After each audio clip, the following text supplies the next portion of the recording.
así la palabra del Señor, lo voy a leer en la Biblia de las Américas, Isaías capítulo 6. En el año de la muerte del rey Usías, vi yo al Señor sentado sobre un trono alto y sublime, y la orla de su manto llenaba el templo. Por encima de él había serafines, cada uno tenía 6 alas, con 2 cubrían sus rostros, con 2 cubrían sus pies, y con 2 volaban. Y el uno al otro daba voces diciendo: Santo, Santo, Santo es el Señor de los ejércitos, llena está toda la tierra de su gloria. Y se estremecieron los cimientos de los umbrales a la voz del que clamaba, y la casa se llenó de humo. Entonces dije: ay de mí, porque perdido estoy, pues soy hombre de labios inmundos, y en medio de un pueblo de labios inmundos habito, porque han visto mis ojos al Rey, el Señor de los ejércitos. Entonces voló hacia mí uno de los serafines con un carbón encendido en su mano, que había tomado del altar con las tenazas, y con él tocó mis labios y dijo: he aquí, esto ha tocado tus labios, y es quitada tu iniquidad y perdonado tu pecado. Y oí la voz del Señor que decía: ¿a quién enviaré? ¿Y quién irá por nosotros? Entonces respondí: heme aquí, envíame a mí. Y yo creo que la naturaleza de este pasaje nos permite, a través de la experiencia de este profeta, poder aproximarnos también a aquello que significa acercarnos delante de la presencia de Dios. Pero así como Sugel dijo que necesitamos ver a Dios como Isaías lo vio, yo quisiera que en estos minutos que vamos a compartir la palabra, nosotros podamos vernos a nosotros mismos como Isaías se vio a sí mismo en la presencia de Dios. Ahora, en este momento, vamos a pasar de los versos 1 al 4 y vamos a entrar en los versos del 5 al 8. Vamos a hablar de nosotros mismos, vamos a hablar de nuestra naturaleza, pero no vamos a vernos simplemente a los ojos de nuestra realidad, sino que vamos a vernos a los ojos de la presencia de Dios. Tal como Isaías se vio a sí mismo bajo la enorme luz de la santidad de Dios. Y es por eso que él dice: ¡ay de mí! Porque perdido estoy, pues soy hombre de labios inmundos y en medio de un pueblo de labios inmundos habito, porque han visto mis ojos al Rey, el Señor de los ejércitos. Ya el día de ayer Sugel nos hizo una excelente presentación acerca de la soberanía, la trascendencia, la inmanencia y la grandeza de nuestro Dios. Es delante de ese Dios que Isaías dice estas palabras. Pero él como profeta hace una declaración profética en contra de sí mismo. Esta declaración profética se convierte en un grito desgarrador ante una realidad que se hace evidente delante de sus propios ojos. Él dice: ay de mí. Pero no solamente se trata de una realidad particular.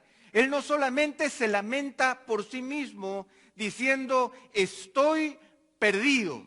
No me voy a perder, sino estoy ahora perdido. Y él asocia esta realidad personal y la vincula no solamente con su propia experiencia, sino que él dice: y en medio de un pueblo de labios inmundos yo habito. Él recalca delante de Dios su propia perdición. Y él dice: ay de nosotros, porque estamos perdidos, arruinados, acabados, destruidos, todos nosotros. Una realidad general, una realidad que es universal. Ahora, Isaías lo que hace cuando habla en el verso 5, dice: ay de mí, porque perdido estoy, pues soy un hombre de labios inmundos. ¿Cómo es que él llega a decir que tiene perversidad en sus palabras? Básicamente, él está usando una figura de lenguaje. Recordemos que Isaías era sacerdote y era profeta. ¿Cómo es que él se reconoce a sí mismo como un hombre de labios inmundos? Lo que él está tratando de señalar con estas palabras no solamente es el origen de sus palabras, o no solamente es la calidad de sus palabras, sino que debemos recordar que nuestro Señor Jesucristo dijo con mucha claridad, de la abundancia del corazón, habla la boca.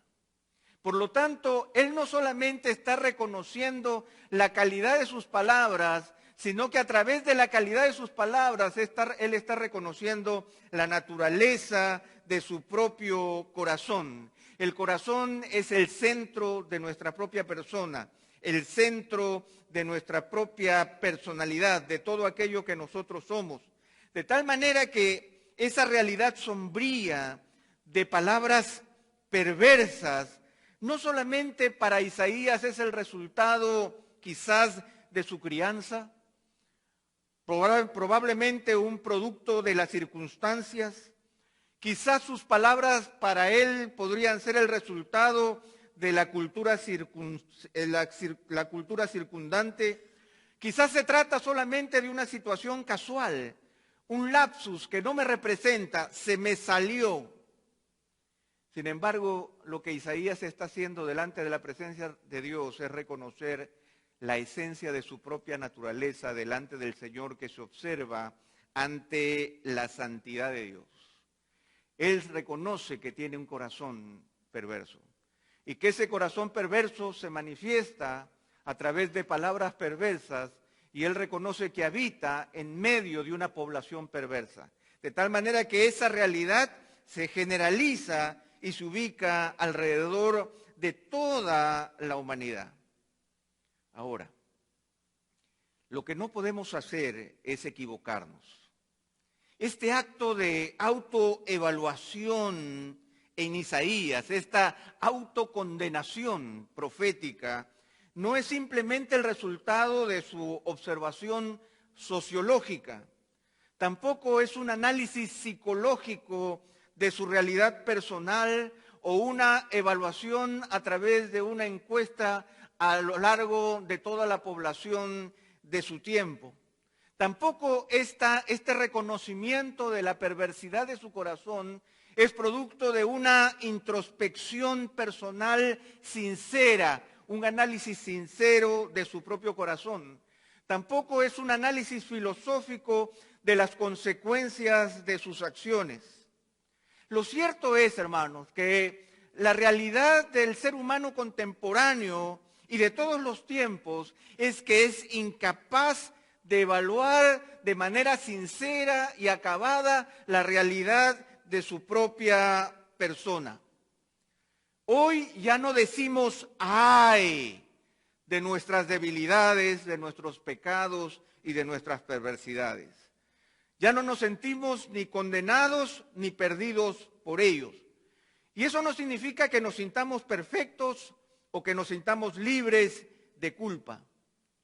La diferencia con nuestra sociedad contemporánea es que ahora no dice ay, sino que ahora aplaude sus debilidades. Justifica su realidad de perdido o de condenado. Y en ese sentimiento de reconocimiento hace que de alguna manera nuestra cultura contemporánea haga que las personas se sientan más libres, más espontáneas, más dueñas de ellos mismos. Ahora nuestras perversidades se han convertido en nuestras victorias. Nuestras debilidades se han convertido en un símbolo de triunfo que nosotros reconocemos y aún valoramos porque estamos siendo sinceros con nosotros mismos. No solamente esto se escucha en la sociedad, sino que el grito lastimero de Isaías reconociendo la condición de su corazón tampoco se escucha ya en las iglesias. Hemos caído en la trampa contemporánea de la afirmación de si Dios me hizo así, pues vamos a celebrarlo. Ahora en las iglesias escuchamos a los predicadores y a los pastores decirle a las personas que escuchen la voz de sus corazones, porque las voces de sus corazones no los van a engañar.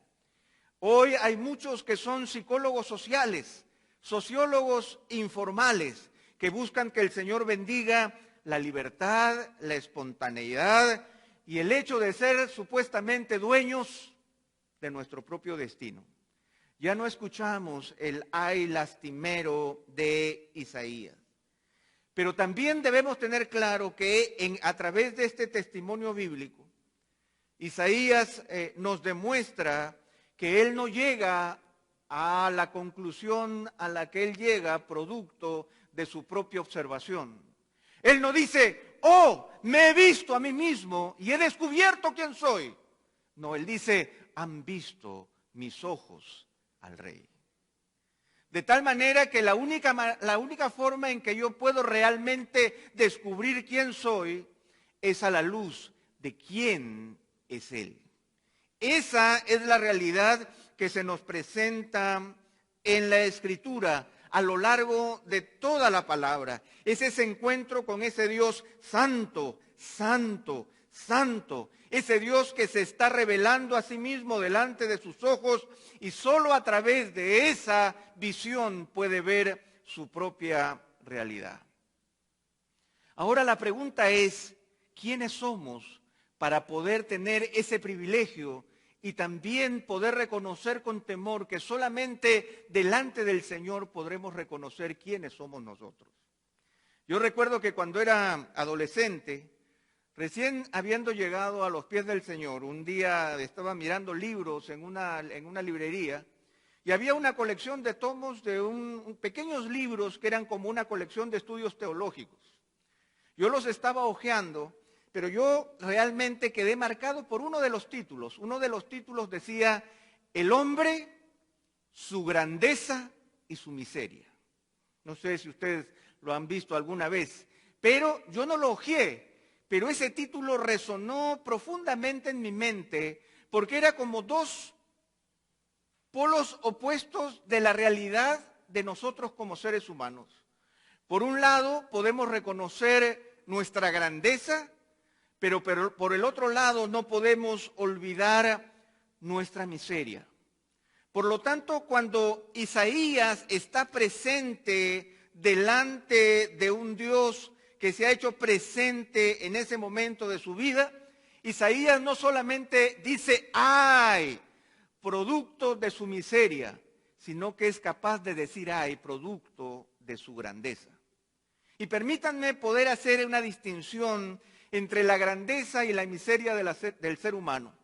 Y no voy a tratar de ser novedoso en este momento porque yo creo que hay ciertas doctrinas que solo requieren ser actualizadas, que las volvamos a meditar, que las volvamos a recordar, que volvamos a recordar quiénes somos, así como recordamos quién es el Señor. Y en la medida en que nosotros estamos hablando de la santidad de Dios, podemos volver a recordar quiénes somos nosotros. ¿Cuál es la razón de nuestra grandeza? Lo primero que tenemos que afirmar es que nosotros hemos sido creados a imagen y semejanza de Dios. No voy a entrar en las complejidades de esta afirmación antropológica bíblica, pero sí puedo decir una frase que usó Juan Calvino y que me da mucha luz con respecto a lo que nosotros estamos tratando de elaborar en esta tarde. Juan Calvino decía que la imagen de Dios en nosotros es la habilidad de Adán de poder estar unido a Dios en la más alta y verdadera perfección de la dignidad. La imagen de Dios es la habilidad que tuvo Adán al ser creado por Dios de estar unido al Señor en la más alta y verdadera perfección de dignidad. De tal forma, hermanos, que la imagen de Dios en nosotros no solamente tiene que ver con ciertas cualidades intelectuales, emocionales o volitivas con las que nosotros gocemos, sino que más bien esas cualidades han sido creadas para vincularme de la manera más digna con Dios. Yo puedo tener comunión con Dios. Yo puedo estar unido de manera especial a Dios. Muchas veces hablamos de la imagen y semejanza de Dios en términos, como ya lo mencioné, intelectuales, emocionales y volitivos. Pero debemos reafirmar la idea de que nuestra inteligencia, nuestras emociones y nuestra voluntad no pueden estar desligadas de una absoluta dependencia del Señor que nos creó de esta manera. El Señor no me creó con inteligencia, emociones y voluntad para que camine por la vida por mí mismo, porque no hay nada en la creación que camina por sí mismo. Hemos sido creados para usar mi intelecto, para reconocer mis emociones y para mover mi voluntad en sujeción al Dios Todopoderoso, 3 veces santo. Esa es la realidad de nuestra grandeza, vivir en sujeción y completamente vinculados al Creador y Señor, de quien son todas las cosas y de quien obtenemos dirección de acuerdo con qué, de acuerdo con su soberana voluntad sobre una creación en la que nosotros estamos incluidos, que le pertenece por completo. De ninguna manera la idea de imagen y semejanza de Dios tiene que ver con el hecho de que seamos semidioses o que tengamos poderes particulares, sino que hemos sido creados para poder ser responsables delante de Dios. El hecho de estar unido a Dios con dignidad es el hecho de que yo puedo ser responsable delante de Dios y puedo rendir cuentas delante de Él. C.S. Lewis hablaba acerca de la imagen y semejanza de Dios y de la dignidad del ser humano, diciendo y señalando la ilustración de un caballo chúcaro, un caballo que no obedece. Dice, si el caballo que no obedece y se pone chúcaro tumba a una niña del caballo y la niña se rompe la pierna, el caballo no se convierte en un caballo malvado. El caballo es caballo, con instintos. No es lo mismo con un ser humano. Nosotros hemos sido creados con un sentido de responsabilidad delante de Dios. La idea de imagen y semejanza de Dios es estar unido con Dios en la más alta dignidad posible. ¿Qué significa esto? Reconocer que somos responsables delante de Él y que delante de Él tenemos que rendir cuentas.